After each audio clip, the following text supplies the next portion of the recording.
High, আমি তোমাদের কথা চলে এসেছি বহুদিন পর আবার একটা ছোট্ট ভিডিও নিয়ে। আজকে দিনটা না ভীষণ স্পেশাল। বিয়ের পর এটা আমার প্রথম শিবরাত্রি। আজকে শিবরাত্রি, হ্যাঁ, আজকে 15ই ফেব্রুয়ারি, সানডে। তাই আজকে সকাল সকাল উঠে অফিস যাওয়ার কোনো তাড়া নেই। তাই তো এই যে পগুবাবুর সাথে একটুখানি খেলার সময় পেয়েছি। আসলে ওর মুডটা একটু খারাপ, মাম্মাম বাবন কেউই বাড়িতে নেই, তাই বেচারা মন খারাপ করে সারাক্ষণ বসে থাকছে। তাই সকাল সকাল উঠে ওর সাথে একটু খেলে ওর মুডটা ঠিক করতে হলো।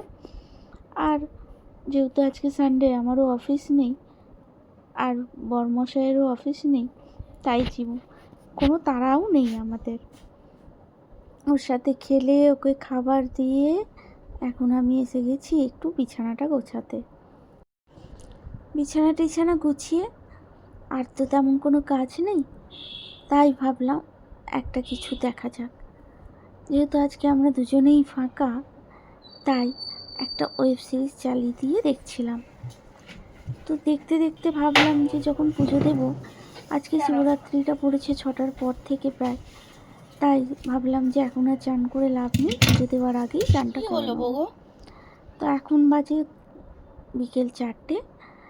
আমি চলে এসেছি একটু ছাদে, একটু গাছগুলোকে জল দেব, দিয়ে তারপরে চানে যাব। তাই গাছগুলো জল দিতে এসেছি। আর এদিকে দেখতে পাচ্ছ কাকে দেখছো বলো তো?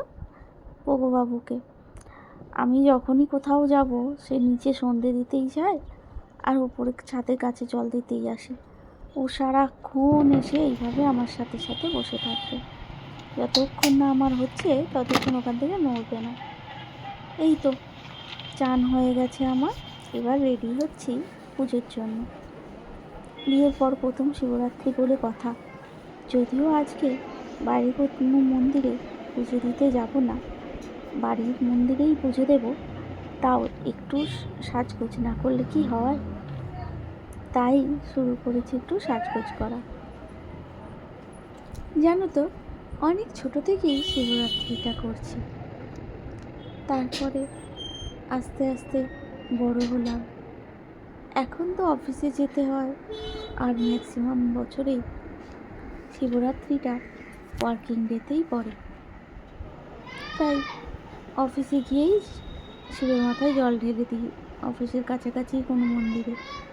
যাই হোক, এবছর তো আর সেরকম নয়, যেহেতু সানডে পড়েছে তাই বাড়িতে থেকেই পুজোটা দিতে পারছি। আর তোমাদের দাদাও দেখছি ও শিবরাত্রি করে, তাই দুজনে মিলে একসাথেই বাড়ির মন্দিরেই পুজোটা দিয়ে দিলাম।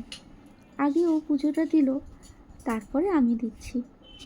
পুজোটা দিয়ে খাবার দাবারের ব্যবস্থা করতে হবে। ও সারাদিন কিছু না খেয়ে থাকার ফলে প্রচণ্ড খিদে পেয়ে গেছিলো, তাই খাওয়া দাওয়া করে এখন সবাই মিলে একটু রেস্ট নিচ্ছি। চলো দেখা হবে আবার পরের ভিডিওতে।